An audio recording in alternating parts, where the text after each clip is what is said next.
Naša výkonnosť závisí na tom, ako dokážeme ovládať svoje myšlienky. Zdravím vás pri 3. dieli podcastu z knihy Divotvorná moc správneho myslenia od Horizona Svena Mardena. Dneska máme 3. časť s názvom Bať sa jednej veci a inú si prijať. Rozpráva sa tam o smere, krokoch, ktoré podnikáš. Čo znamená, pokiaľ tvoje kroky vedú smerom takým, že sa cítiš zle, že sa cítiš skormútene alebo si smutný, deprimovaný, tak nemôžeš čakať, že sa ti týmito krokmi bude dariť. Hovorí to o tom, že máme pritakávať, taká filozofia úspechu z daru. Neviem, či ste videli film Yes Man s Jimom Carreym, ale tam to bolo úplne krásne ukázané, ako sa dá tá myseľ transformovať tým, že začneme hovoriť veciam áno a ten náš svet sa úplne zmení nejakému negatívnemu prístupu na pozitívny. Je to veľmi inšpiratívny film. Dosť ma zaujal. A si predstav, že niekto teraz za tebou príde, že či sa nechceš naučiť čínsky. A ty povieš áno, prečo nie? Príde za tebou niekto, že či mu nechceš dať pôžičku na dom a ty mu povieš áno, prečo nie? Je za tebou niekto, že pozri, poď so mnou do kina. Áno, prečo nie? A takýmto pritakávaním si vlastne otváraš, respektíve príjmaš od vesmíru možnosti, ktoré ti dáva. Ale ty v tvojej hlave sebeckej, egoistickej, negatívnej, naprogramovanej ľuďmi, ktorými sa obklopuješ, si zvyknutý proste povedať nie, lebo máš svoj život, lebo máš svoje problémy, lebo máš svoje starosti. Keď chceš byť úspešný, potrebuješ aj na to druhých ľudí. Takže základ je myslieť aj na druhých, pretože vďaka ľuďom môžeš byť tam, kde si dnes. A keď sa pozrieš na okruh ľudí, s ktorými tráviš čas, tak to máš 80% buď problému, alebo riešenia, záleží ako sa na to pozrieš. Si zober, že sa obklopuješ ľuďmi, ktorí sú negatívni, ktorí sa sťažujú, ktorí sa nevzdelávajú, ktorí sú zaseknutí 5, 10, 15 rokov na tom istom mieste. Deň, kedy sa neučíš, vlastne upadáš. Takže to je také dosť zdrvujúce sa obklopovať takými ľuďmi, ktorí z môjho pohľadu robia to isté a sťažujú sa, že prečo nemajú úspešný život. Akože ja im môžem povedať, že presne toto robíš zle a toto by si mal robiť. Ale dnes viem, že nútením nedonútiš nikoho k nejakému pozitívnemu mysleniu alebo riešeniu. Môžeš ho postrašiť, ale strachom sa nevybuduje dôvera. Hej, ak isto v Lidli ťa postrašia, že wow, kúp si mozzarellu, lebo tá už nebude lacnejšia ako dnes a budeš mať 2+1 alebo 4+1. Je to takéto FOMO a to FOMO je všade. Či na Instagrame, či v živote, či na benzínke, hoci kam ideš, si ovládaný a ja som ovládaný strachom. A tým, že sa napríklad zlepšujem, rastiem, učím sa, dokážem tieto strachy kontrolovať. A nenechám sa teraz ovplyvniť, že wow, idem do Lidla, mám zoznam vecí na papieriku napísané, kúpim to, čo mám. Síce vidím, že wow, máme v akcii jogurt, ale ja viem, že ho dnes nepotrebujem, tak si ho kúpim vtedy, kedy ho budem potrebovať. Lebo to není tak, že by som ušetril 50 centov, ale to je tak, že som tých 50 centov vlastne minul, keďže som si to kúpil, aj keď som nechcel. No, trošku som odbočil, ale ide o to skôr trénovanie myslenia na pozitívne aj v takých tých ťažkých časoch, že si trénujeme nejaký cieľ, nejakú pozornosť, dávame tomu, kam sa chceme dostať, kým chceme byť. Ja chcem byť o 5 alebo o 3 roky nejaký úspešnejší človek, ako som dnes. Si predstavujem samého seba, kde som o 3 roky, aký som úspešný, ako sa správam, ako sa vyjadrujem, ako dávam moje myšlienky na povrch, ľuďom rozprávam o sebe a tak sa snažím to robiť aj dnes.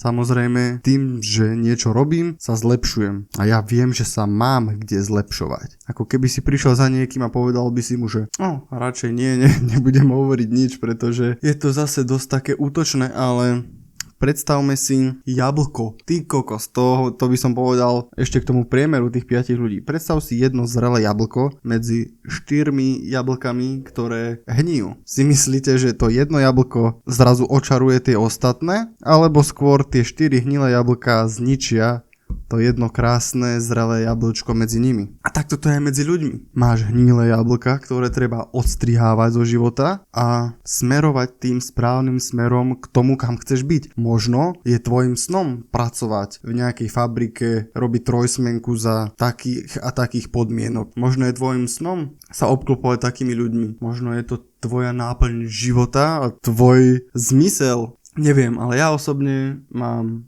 cieľ položený vyššie, mám danú vyššiu laťku a nezastavím sa, kým to nedosiahnem. Pretože ústupom sa nevytvorí víťazstvo. Keby stále ústupujem a odkladám, že zajtra a potom sa to spraví a zajtra a budúci týždeň a inokedy, tak to nikdy nebude. Musím dnes začať, už sa buduje ten smer, ktorým chcem ísť. Keď som v zlom prostredí, keď už som naozaj medzi tými ľuďmi, tak si v hlave predstavím zase seba, ako sa budem správať, keď budem medzi nejakými negatívnymi ľuďmi. V sebe si utvrdzujem ten svoj mindset toho úspešného človeka, biznismena, proste človeka, čo dosahuje v živote tie správne veci. Ten mindset mám obrnený proste jak tank, že je zamknutý a keď niekto sa ma snaží spochybniť, tak mu poviem, že áno, je to v poriadku, čo si myslíš?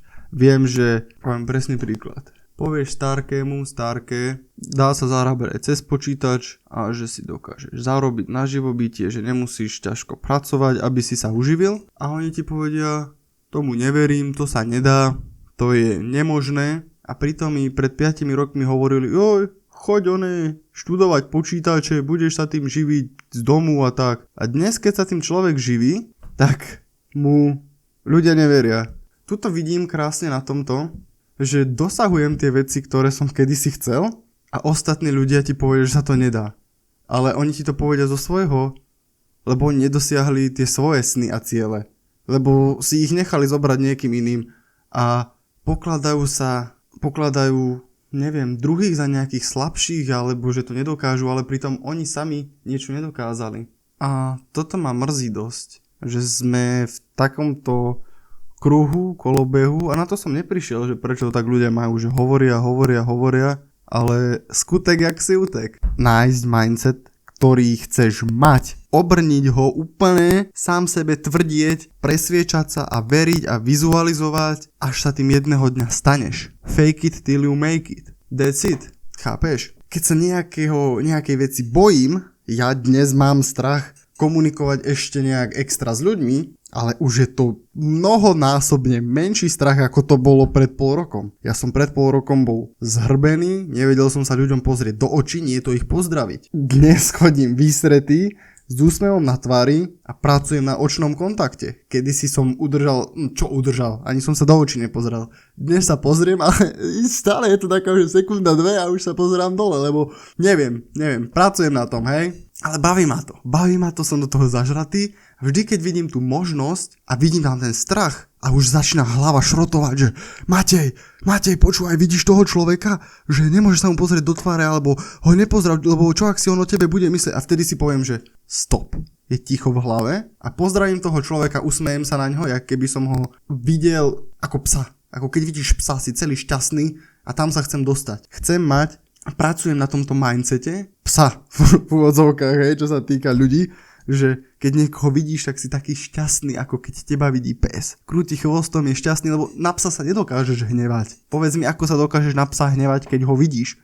A pes je šťastný, keď ťa videl pred 5 minútami, ako keď ťa videl pred týždňom. Ten pes sa teší. Takže niečo takéto, na takomto niečom pracujem. Lebo teraz ideš do Lidlu, vidíš tam tetu zamračená, lebo ju nasral nejaký zákazník pre tebou, ale ty prídeš, máš úsmev na tvári, pozrieš sa jej do očí a povieš jej prajem krásny deň, majte sa, dovidenia, nech sa vám darí. A tá teta sa usmeje a zažila ti tiež krásny deň. Rozdal si proste kúsok energie, šťastia, pozitivity, lebo pozitivita je pozitívna v tom zmysle, že dokáže tvoriť. Povedz mi, koľko negatívnych ľudí niečo v živote vytvorilo. Akurát tak nejaký neúspech a spolu dole stiahli a utopili sa nejakí ďalší ľudia, keď mysleli negatívne. Kto negatívny niečo vytvoril? Dobre, možno áno, ale negativita nie je tá cesta, ktorou ja chcem ísť. Chcem ísť pozitívnou, správnou, dobrou cestou, pretože činy odburávajú strach. ako keď idem pozdraviť niekoho a hlava mi začína šrotovať, že to nerob. Ale to je iba taký ten starý zvyk, čo som mal. Dnes pracujem na svojom strachu. To je to správne. A svet miluje víťazov a dojem zvyku víťaziť. A keď si toto osvojíš, tak dostaneš to, po čom snívaš. Hej, ten strach je ten faktor toho úspechu, že to musíš proste prekonať. Ako si vždycky, keď niekoho stretneš, mu hovoríš, že ja urobím toto a už sa chystám pol roka urobiť toto. Ale na čo čakáš? Povedz mi, kedy bude ten správny čas. Aha, keď zarobíš 1000 eur, alebo keď 2000, tak vtedy to príde. Nie. Proste dnes môžeš vstať a ísť to urobiť a uvidíš, že aké je to vlastne jednoduché začať. A týmto, že pritakávaš a hovoríš áno tým veciam, tak vytváraš taký magnet. A keď pritakávaš pozitivite, tak sa ten magnet zväčšuje a priťahuje ešte viac. A tam, kde je pozitívne myslenie, tam, kde je správne myslenie, tam, kde je to, čo chceš ty, nedokáže byť to, čo nechceš ty. Je to zase taká tá lavička, tie váhy. Si zober, že nemôžu byť v rovnováhe tie váhy, keď myslíš pozitívne. A ty myslíš pozitívne a kde je pozitivita, nie je negativita. A keď si praješ byť bohatý, keď si praješ mať všetko, po čom túžiš a myslíš na to bez pochyby, bez najmenšieho náznaku na to, že by sa to niekedy nestalo, tak sa to stane. Ale ako náhle začneš o tom pochybovať, že tebe nepatrí drahý dom a ja si to nemôžem dovoliť a mamina mi povedala, že na to nemám, alebo niekto mi povedal, že to nedokážem. Vieš, prečo to nedokážeš? Lebo to ona pred tebou nedokázala. A ty to nemusíš nikomu dokazovať. Ide o to, že ty to vnútri chceš a cítiš a vieš, že ti patrí to bohatstvo, pre ktoré ideš. Daj si do hlavy obraz toho, kde to chceš dosiahnuť, zamkni ho a odstrč každú negatívnu odozvu, ktorá by ti zničila tento tvoj hrad v hlave. Lebo za chvíľku príde taká doba, tvoj mindset bude neustále produktívny a tvorivý a takto naplníš svoje sny. Ako proste, keď nalievaš pivko do plechovečky, či z plechovečky do pohára nalievaš pivečko a sadne to presne po okraj aj s penou. Tak dokonale to bude. Pokiaľ si ho nenecháš zobrať niekým. Takže bojíme sa jednej veci a inú si prajeme. Bojíme sa pesimizmu, bojíme sa nezdaru, neúspechu, ale nemáme ho v hlave, pretože v hlave je uzamknutý optimizmus a tvorivosť. To, čo je v hlave, je dôležitejšie ako to, čo tam není. Logicky. Zamknúť svoj sen, svoju predstavu a ísť si za tým. Hoci kedy, o polnoci, mať taký ten vnútorný drive, tú motiváciu. A dôležité je robiť to, čo ťa baví. Samozrejme, má to nejaké limity, ale ty vieš, že je to správne, že ťa to baví, že to naplňa. Premeniť si hobby na prácu, aby si to robil aj zadarmo. Lebo zober si, keď budeš mať tie milióny na účte a keď budeš mať všetko, po čom túžiš, tak čo budeš potom robiť? Si predstav, že si miliónar 25. Predstav si to úplne živo. Zobudíš sa, si vo svojom vysnívanom dome, vedľa teba sedí tvoja žena, ktorú si prial, máš deti, máš rodinu, po akej si vždy túžil, máš všetko na účte, máš toľko peňazí, že to nestihne minúť 5-6 generácií po tebe. Povedz mi, kým budeš v ten deň. Môžeš byť hocikým, kým chceš byť. A takto, keď funguješ aj v bežnom živote, má tvoj život oveľa väčší zmysel. Lebo vtedy zisťuješ, že to není o peniazoch, ale je to o tom tvorení a úspechu, ktorý vlastne už máš v sebe. A to mám v sebe ja a to máš v sebe aj ty. Len sa na to nabalili sračky a hniloba od ostatných ľudí, ktorí si nechali zobrať svoje sny. Či už prácou, alebo strachom. Dnešná doba je tak vytvorená, že keď nebudeš chodiť do práce, tak ten strach z toho, že nebude mať peniaze, tak umriem, alebo ja neviem. Ale v živote sú kokos také hodnoty, peniaze môžu ísť, ja neviem, úplne kde. A keď si toto uvedomíš, že máš v sebe ten drive, že od teba závisí tvoj život. Nezáleží to od rodičov, alebo nezáleží to od šéfa v práci, že dá mi o 100 viac. Však ale čo si hlúpy, zarobíš 1000 eur a minieš 1100. Povedz mi, kam sa chceš dostať takouto, či už finančnou gramotnosťou alebo mindsetom. Veď je super, že si dopraješ niečo, ale dopraješ si to na úkor čoho? Kokos, dnes to bolo super. Prajem vám krásny zvyšok dňa a pamätajte si, že zamknúť myšlienku na to, čo chceš v hlave a nenechať ju spochybniť. Urobiť bulletproof mindset a ísť si za ním bez ohľadu na to, čo si kto o tom myslí, pretože to je tvoj sen a a ty ho chceš dosiahnuť. Najlepšie s niekým. Priateľka, priateľ, kľudne aj pes.